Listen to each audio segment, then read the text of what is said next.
Siddhartha Gautama naquit il y a 2600 ans, au sein d'une famille de noblesse royale.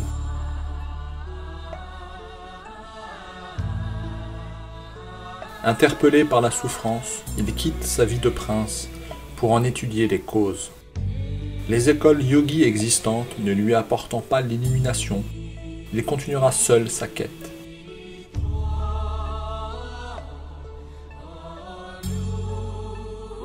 À 35 ans, il atteint l'illumination, la parfaite compréhension des mécanismes de nos souffrances. Il devient ainsi un Arahant, consacrant le reste de sa vie à enseigner la voie du Nibbana, sur la base des connaissances de son époque, sans jamais devenir un enseignement dogmatique.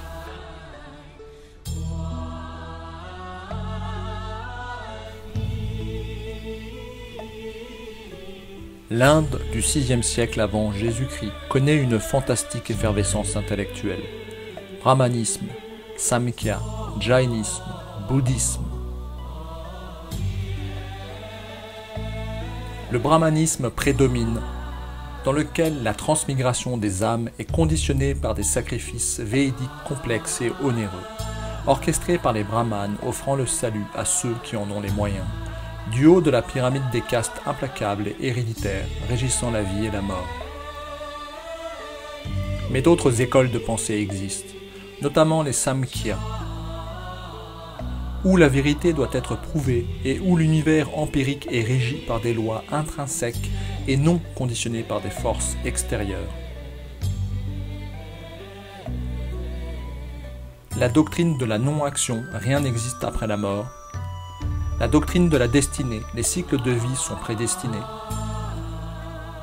Le nihilisme, rien n'est mauvais ni bon, la mort est une fin en soi. La doctrine de l'un et l'autre, la vie est composée de 7 éléments éternels. Le scepticisme, le doute régit la vie. Le jainisme, notre karma, détermine nos prochaines vies.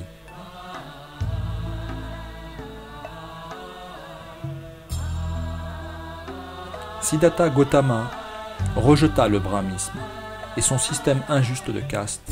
Il n'adhéra pas non plus aux autres écoles de pensée, mais s'en inspira. Il créera sa propre voie basée sur la connaissance pleine et profonde de nos souffrances et du moyen de s'en libérer. Après avoir suivi l'enseignement des maîtres yogis Alara le Kalama et Udaka Ramaputta, le prince Gautama, ayant dépassé le niveau de ses guides mais pas atteint l'illumination, s'adonna à la mortification par la rétention du souffle et le jeûne extrême. Le prince Gautama ne trouva pas non plus l'éveil dans cette pratique extrême.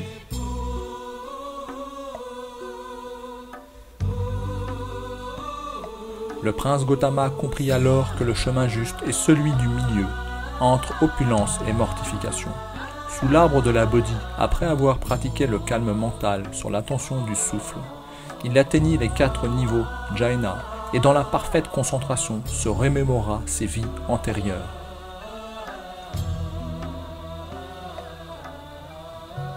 Puis, grâce à la vision pénétrante, Gautama acquit la connaissance de l'apparition et de la disparition, des êtres sous toutes leurs formes, dans le bon comme dans les mauvais états d'existence, tous étant la rétribution de leurs actes, leur karma, la route du samsara.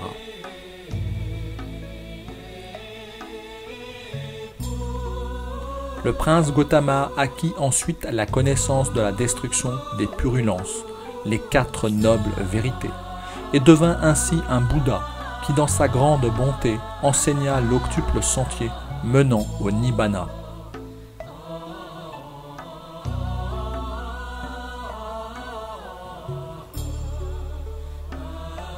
Notre ignorance nourrit notre attachement, alimentant notre colère. Le bouddhisme n'est pas une religion au sens révélé, mais un enseignement spirituel, menant au Nibbana, état d'équanimité où la colère est annihilée.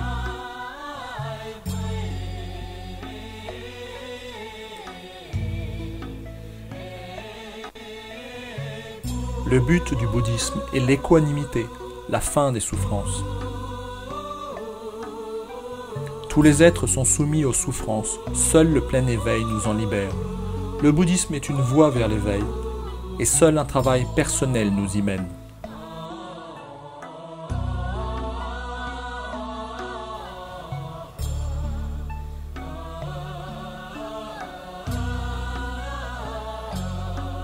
Le bouddhisme fonctionne que vous soyez agnostique ou quelle que soit votre religion.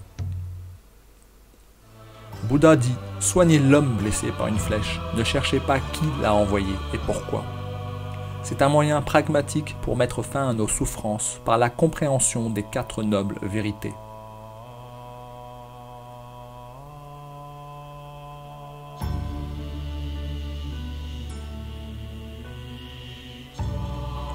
Le triple joyau, Dukkha, Dhamma, Sangha. Le lotus symbolise le bouddhisme, ses racines poussent dans la boue, et pourtant sa fleur est sublime.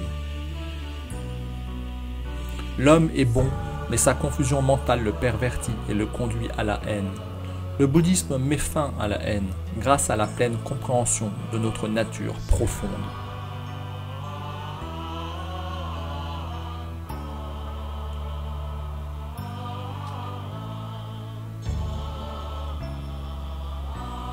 Dukkha, souffrance, les 4 nobles vérités, l'octuple sentier.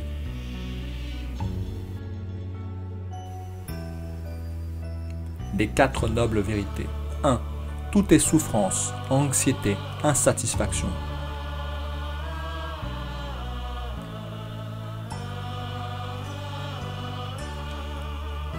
Le Bouddha dit « Voici ô moine la noble vérité de la souffrance.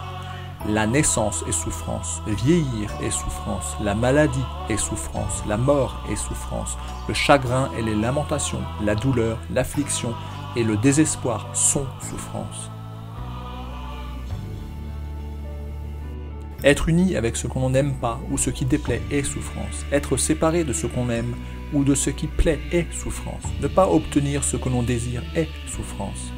En bref, les 5 agrégats de l'attachement sont souffrance. Le premier dukkha est celui des 5 agrégats, énergie physique et psychique, composant le jeu. La matière, les sensations, les perceptions, les formations mentales, les consciences. Ces agrégats sont en perpétuelle transformation. Notre jeu est impermanent, c'est le deuxième dukkha. Rien ne dure, même le bonheur. Le troisième dukkha est la coproduction conditionnée. Rien n'est sans cause et rien n'est sa propre cause. L'univers est une suite de phénomènes corollaires naissant et mourant à chaque instant. Cette compréhension est une des clés de l'éveil. 2. L'origine du dukkha est le désir, la convoitise et l'attachement.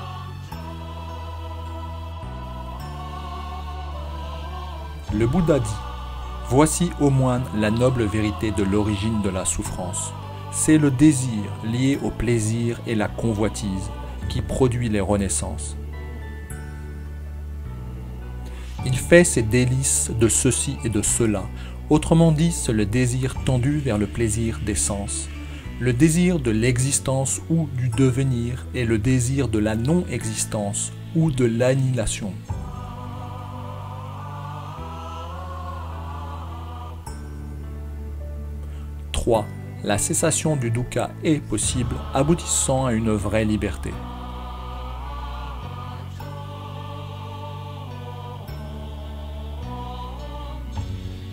Le Bouddha dit « Voici ô moine la noble vérité de la cessation de la souffrance. C'est la complète extinction du désir, l'abandonner, y renoncer, s'en libérer, s'en détacher. «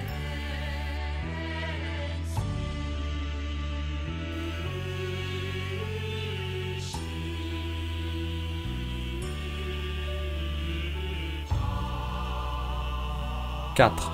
En suivant l'octuple sentier, la voie de la libération.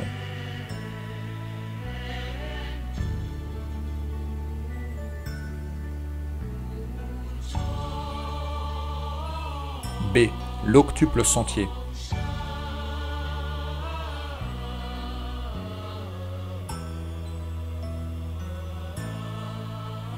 « 1. Juste compréhension. 2. Juste pensée.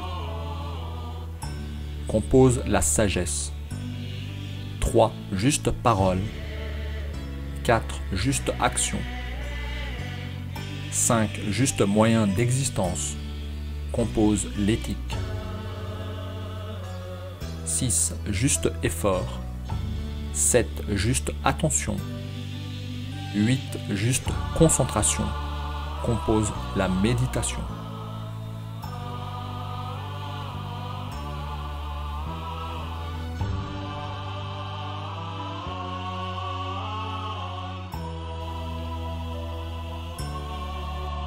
L'octuple sentier.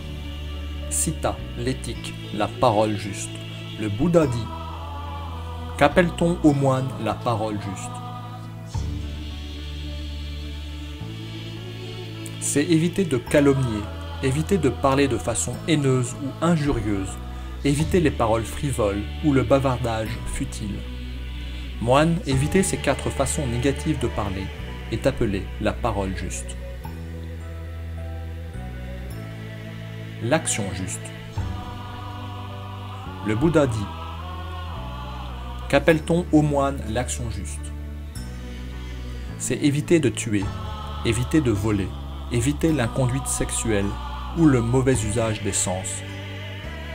Au moine, éviter ces 3 maux physiques est appelé l'action juste.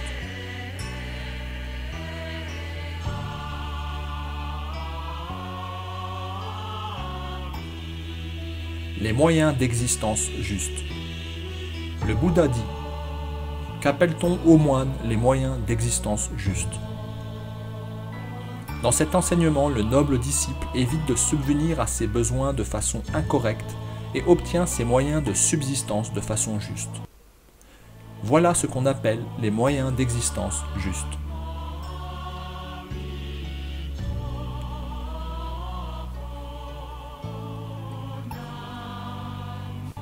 Samadhi, la méditation.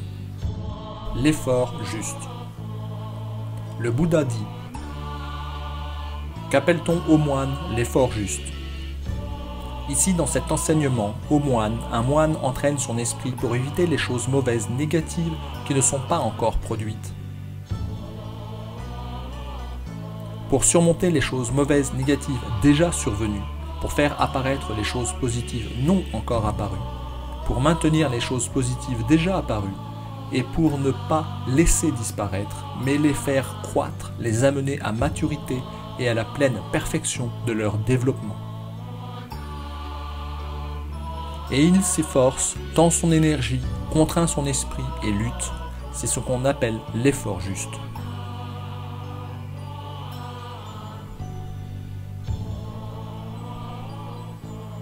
L'effort juste permet de lutter contre les états d'esprit non habiles. C'est le gardien qui protège contre les pensées impures. L'effort juste est la première étape vers le calme mental.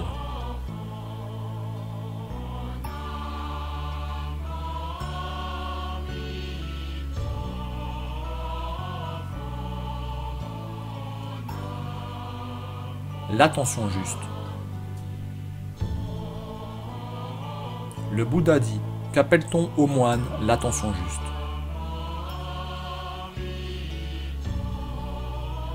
Ici, dans cet enseignement, un moine demeure dans la contemplation du corps, les composants matériels, dans le corps avec ardeur, compréhension claire et attention, abandonnant la convoitise et l'affliction dans le monde de la manifestation du corps.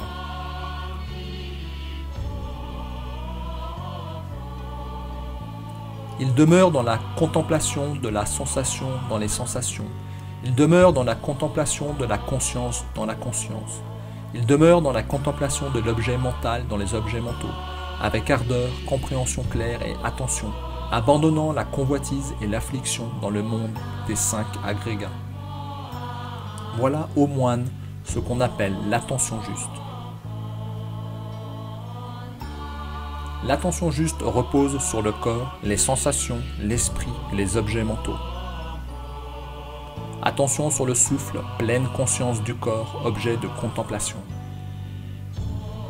Créant une conscience claire qui ne dérive pas, sans flottement, voyant la vraie nature des choses.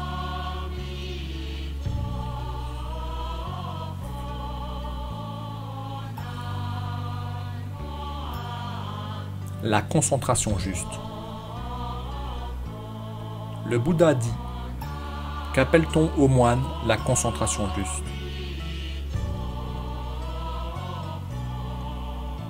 Ici, dans cet enseignement, le moine étant détaché de tous les objets des sens, étant détaché des autres choses négatives, accède à la première étape de l'absorption, jhana, qui est accompagnée par la pensée appliquée, soutenue, qui est remplie par le ravissement et le bonheur, né du détachement des pensées négatives.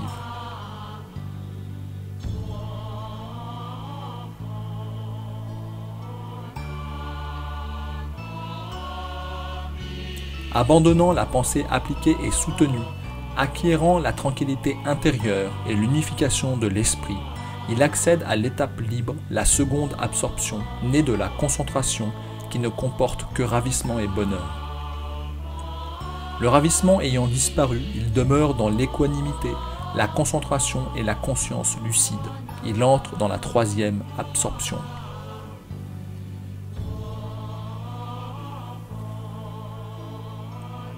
Après le renoncement au bonheur et à la souffrance, il accède à la quatrième absorption, qui est purifiée par l'équanimité et la concentration, telle est la concentration juste. La concentration juste appartient au monde de la forme pure et du sans forme. Les états jhainiques sont des états de méditation très élevés et complexes. Le méditant acquiert ainsi la pleine conscience du noble octuple sentier.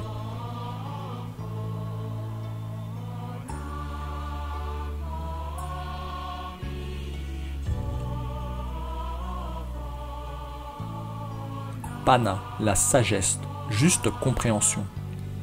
Le Bouddha dit: qu'appelle-t-on au moine la compréhension juste? Comprendre la souffrance, comprendre l'origine de la souffrance, comprendre l'extinction de la souffrance, comprendre le chemin conduisant à l'extinction de la souffrance. Voilà ce qu'on appelle la compréhension juste.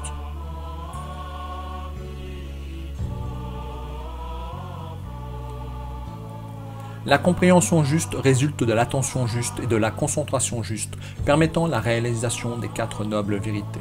La concentration de calme mental, débouchant sur des états jhainiques, permettent la purification de l'esprit, facilitant ainsi la pleine conscience, la vision pénétrante, vipassana, c'est-à-dire la compréhension de notre état d'impermanence, l'apparition et la disparition continuelle des phénomènes matériels et psychiques. Cet état de pleine conscience nous convainc de la nécessité de nous libérer du samsara.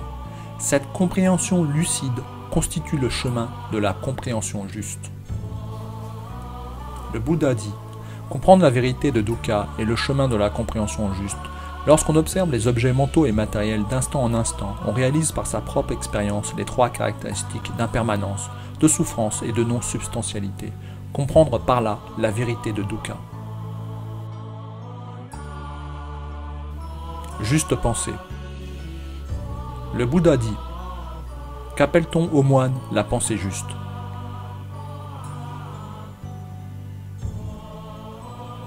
Libre de désirs sensuels, libre de malveillance, libre de cruauté, telle est la pensée juste.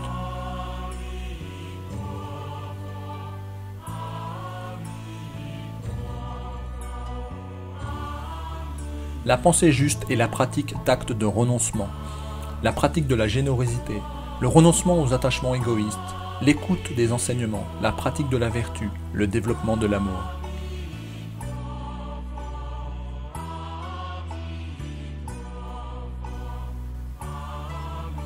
La juste pensée est développée par la méditation vipassana.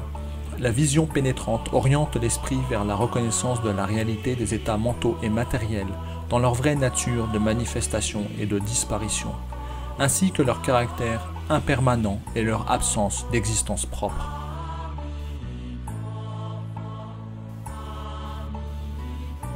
Le chemin vipassana conduit le méditant assidu à la compréhension des quatre nobles vérités, lui permettant de transcender dukkha et d'atteindre ainsi le nibbana.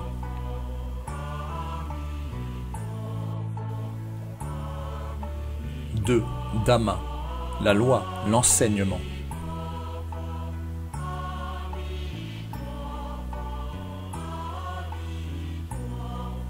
le Dhamma. Il y a 2600 ans, Gautama, un homme transcendé, a réalisé le Nibbana. Devenu un Bouddha, il enseigna jusqu'à sa mort et nous légua le Dhamma. Le Dhamma est le guide, la loi, la voie vers l'éveil, la libération, le Nibbana.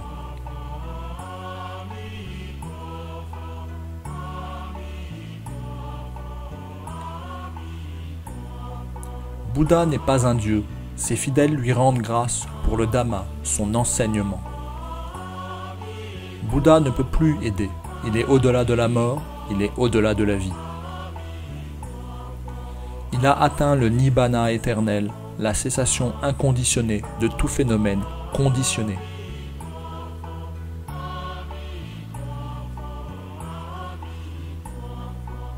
Le Bouddha dit: la conscience dans laquelle rien ne peut être manifesté, comme l'espace infini, accessible de tous côtés ou totalement rayonnant, c'est ici que solidité, cohésion, chaleur et mouvement n'ont point cours.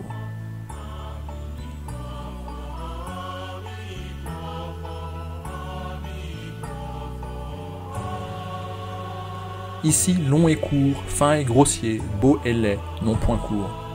Ici, mental et corps cessent sans résidu. Par la cessation de la conscience, tout cela cesse ici.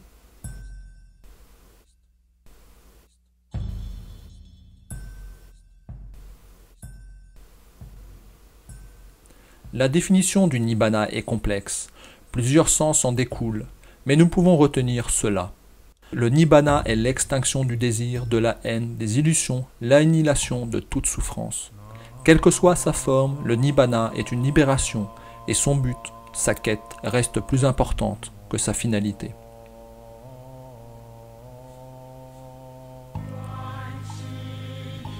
Le Bouddha dit: ainsi, ô Kalama, l'esprit libéré de l'envie et de la malveillance, sans tache, purifié, le noble disciple est assuré dans cette vie d'un quadruple réconfort.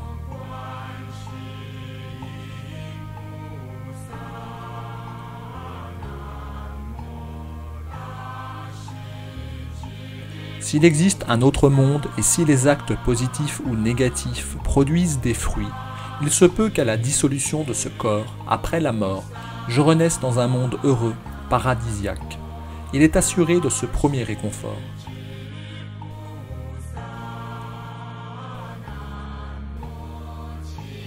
Et s'il n'existe pas d'autre monde, et si les actes positifs et négatifs ne produisent pas de fruits, alors je vis au moins dans ce monde-ci, une existence paisible et heureuse, libre de la haine et de la malveillance. Il est assuré de ce deuxième réconfort.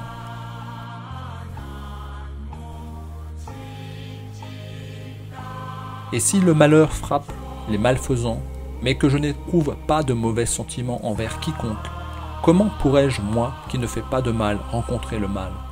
Il est assuré de ce troisième réconfort.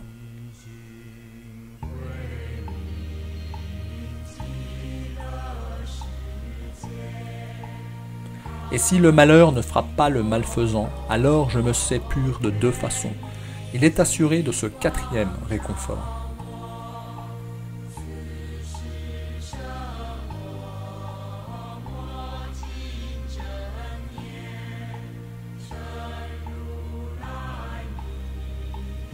Le Dhamma purifie notre vie et améliore notre karma, pour cette vie et peut-être d'autres. La dévotion fait pleinement partie de ce processus de purification qui éclaire le chemin de l'éveil. Mettant fin à l'illusion du soi, à l'origine de nos souffrances, de la haine et de la violence.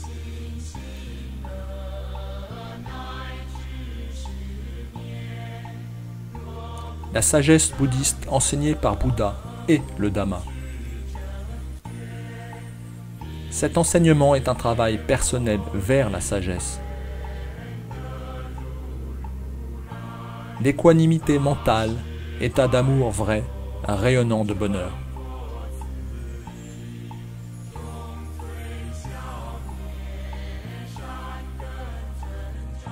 Prière du matin.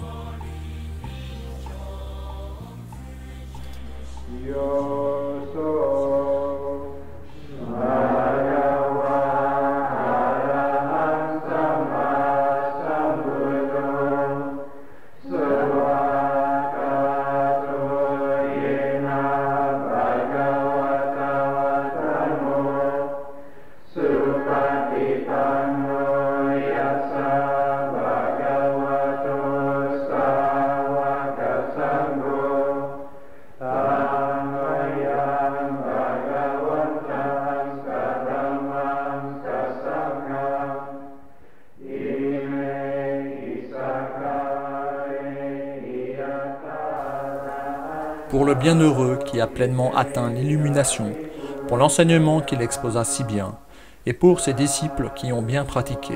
Pour ceux-ci, le Bouddha, le Dhamma et Sangha, nous leur rendons avec ces offrandes notre légitime hommage. C'est bien pour nous, bienheureux qui ayant atteint la libération, vous aviez encore la compassion pour les générations futures. Daignez accepter ces offres simples pour notre avantage et pour le bonheur que cela nous procure.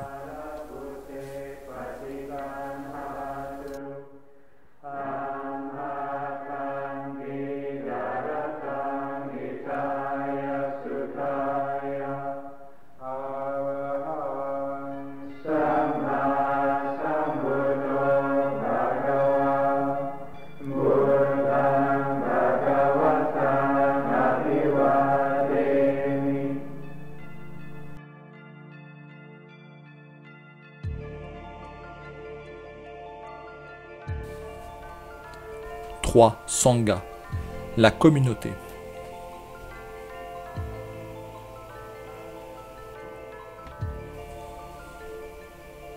Sangha, communauté des moines et nonnes vivant d'aumônes et ne possédant rien de plus qu'ils ne peuvent porter.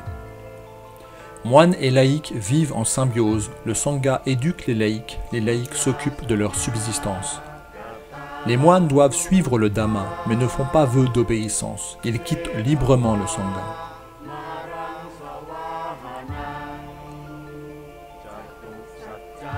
Le Sangha n'est pas austère, mais offre une vie simple, dédiée à l'éveil spirituel. Propice au développement de la connaissance du Dukkha et du Dhamma.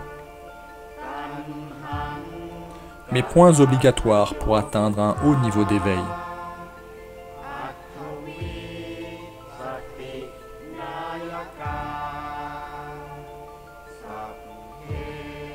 Observance des préceptes. Il y a 10 préceptes à observer chez les moines et nonnes novices, ordination mineure. Après 10 ans en moyenne, les novices peuvent prétendre à l'ordination majeure et devenir bhikkhu, renonçant. Les moines suivront 217 règles et les nonnes 311. Les laïcs bouddhistes doivent suivre les 5 premiers préceptes et les jours de fête, les 8 premiers. En Asie du Sud, il arrive également que des laïcs âgés, plus souvent des femmes, suivent les 10 préceptes vivant la pagode vêtue de blanc.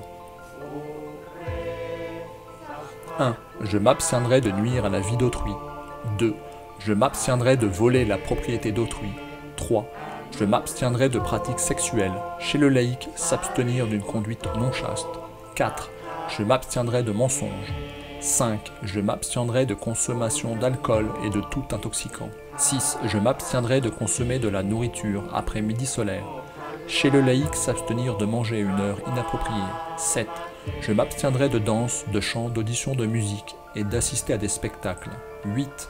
Je m'abstiendrai de l'utilisation de parfums, de cosmétiques ainsi que de l'utilisation d'ornements. 9. Je m'abstiendrai de m'installer à des places plus hautes que des êtres nobles ou plus anciens que soi ou à des places réservées à de tels êtres. 10. Je m'abstiendrai d'accepter ou d'utiliser de l'or ou de l'argent.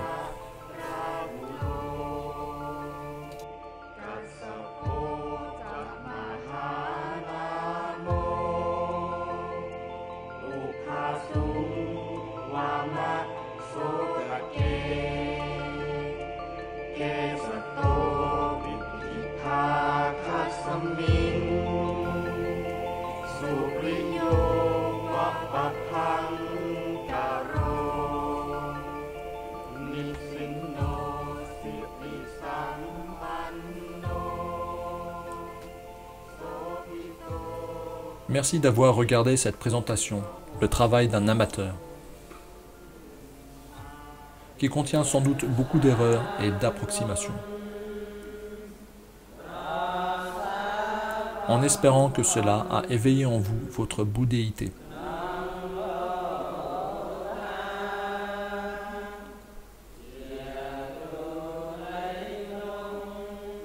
Afin de poursuivre votre quête, voici 2 ouvrages indispensables qui ont guidé mes pas.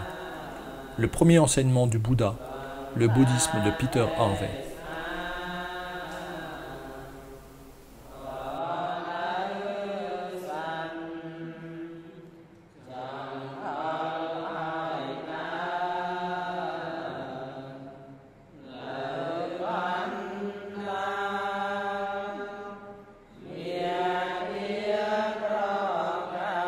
ainsi que quelques sites web indispensables.